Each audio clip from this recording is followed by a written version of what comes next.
Hello everybody, welcome back to my channel again. During our last video, we talked about meta-analysis. I'm not sure if you guys remember.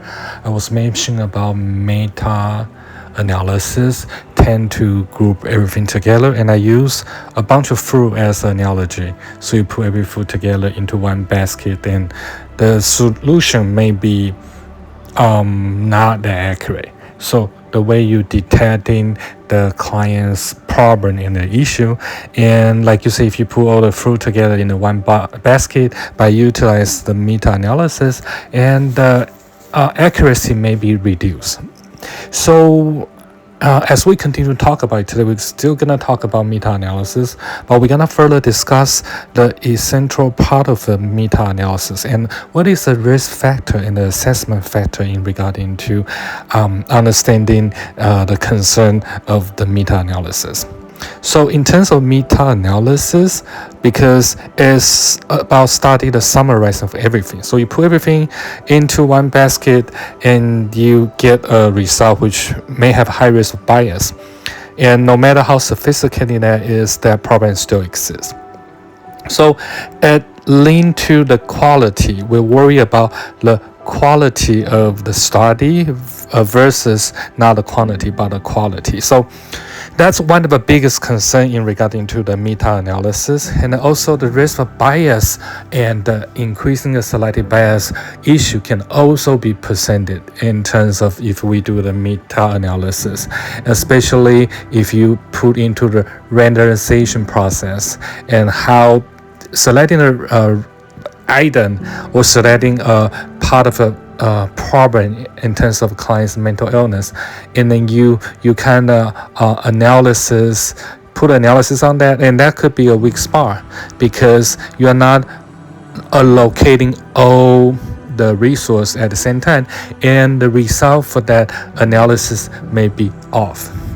And the other weak spot that I would like to talk about is actually it's called detection bias, which is also come from the meta-analysis because of summarize all those items in the systematic approach. So there will be a detective issue, which means that maybe problem with, let's say, the participant choose incorrectly, and the trial of the effect of the mental health drug could be having a significant impact on the result and when they participate. So it doesn't matter if the patient was have a pill or placebo pill, things can be different. There may be some sort of a issue in terms of the logical intervention and how the participant participate in certain type of this experiment, and the outcome could have a significant impact on the result of people's expectation, and then that could cloud toward the end of the outcome of the treatment, and then that can we as a clinician may deliver a wrong intervention due to a trial error.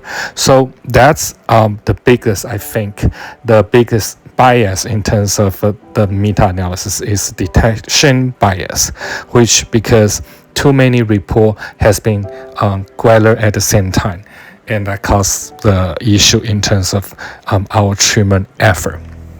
So the last thing I really want to talk about again is how we're gonna try to avoiding those bias, which it can be pretty simple. We just have to utilize different type of analysis, not just the meta-analysis, and then the confidence level could be going up, right?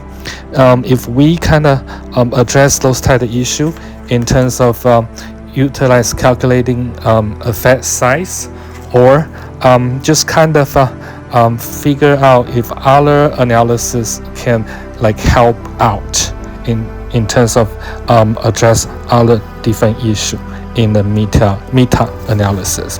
So the high level of the error could be reduced if we identify the variable correctly and reduce the effective size. So that could be a part of a solution.